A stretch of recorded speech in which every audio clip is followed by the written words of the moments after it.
Greetings. Welcome to our daily Devo for the 25th of May.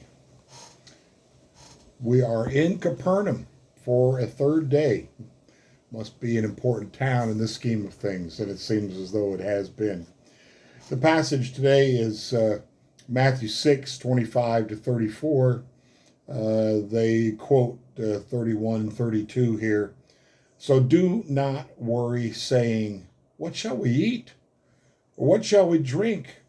Or what shall we wear?" For the pagans run after all these things, and your heavenly Father knows that you need them. The Mount of Beatitudes is beautiful and quiet. It beckons for us to climb above the bustling shoreline of the Sea of Galilee, where droning buses and noisy tourists jostle for space. As early as the 4th century, Christians sat on the rise to enjoy the tranquility and contemplate Jesus' Sermon on the Mount in Matthew 5 through 7. This sermon and this place have a message for warriors like me. Not warriors, worriers like me. Each of us is constrained by a set of basic needs. Our health will fade without nutrients. Our energy levels will fizzle without water. And our body will exceed temperature limits without some form of shelter, clothing at minimum. We need food, water, and clothing, but we have only partial control over securing them. And if our theology ran in the same direction as the pagan world, we would find ourselves depending on false gods that do not care about us and cannot provide for any of our needs. Like pagans who run here and there after all these things, I too am tempted to worry. There is a better way. Jesus invites us to take a stroll in the natural world. And this is where the Mount of Beatitudes shines. To be sure, it has a beautiful chapel with art and architecture, that's the current one, with art and architecture that teach lessons from the Sermon on the Mount.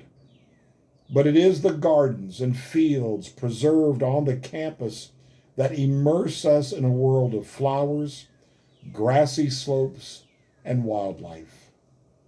In these verses from Matthew 6, the natural world provides the visual aids for Jesus' lesson on the topic of worry. Birds and grasslands have the same basic needs as we do, yet they are not consumed by worry.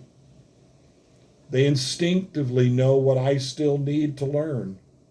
The Lord who created us all cares about our needs and also controls provision. No amount of worry will improve on that. Trust me, no amount of worry will improve on that. Buildings and cities can block our view on the places that best teach this lesson, but in nature we plainly see the Father's care at work. We see it in the beautiful wildflowers and in verdant grassy fields. We hear it in the joyful songs of the birds. The Lord liberates us from worrying about such things so that we can focus on the one thing that matters most. Seek first His kingdom and His righteousness, and all these things will be given to you as well. It's all about priorities. It's all about priorities. 2 questions to ponder. What things are generating worry in you right now? We did a sermon on this a few weeks back. What things are generating worry in you right now? Health, retirement, children, the political situation. There's all kinds of things we can find. We don't have to go far to find something to worry us. Question number 2, where can you go today to spend time in the natural world and experience the assurances that God is in control and cares? Where can you go? I don't have a place to go like that. I'd like to, just to walk a trail or just to sit at a picnic table, and all I hear are the birds, the trees rustling in the breeze, maybe a deer wandering by, things of that nature. It is calming and it's peaceful. Of all the things that could give us joy in this earth right now, we had a robin build a nest on our underneath the awning on our front porch, and we've had that before. We had one there before. Nothing ever happened. They built it and didn't seem to ever come back. Had one over here on the neighbor's drain spout where it comes out from there and bends down. Built it in there. Nothing ever happened. But we got one this year, and there's a mommy in there with at least 2 birds that have hatched. She's been feeding them the last couple of days. We check on them multiple times a day, and it's a joy. It brings a happiness to the heart.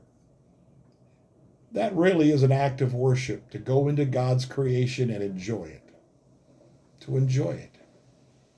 I think that's why He made it, so that our hearts could see the beauty of His handiwork. Here's our prayer for today. Buildings and cities can be beautiful, but they teach less about worry than the natural world does. Lord, help me see your caring hand at work in all of nature, and then use what I see to eradicate the worry I feel. Blessings to you today.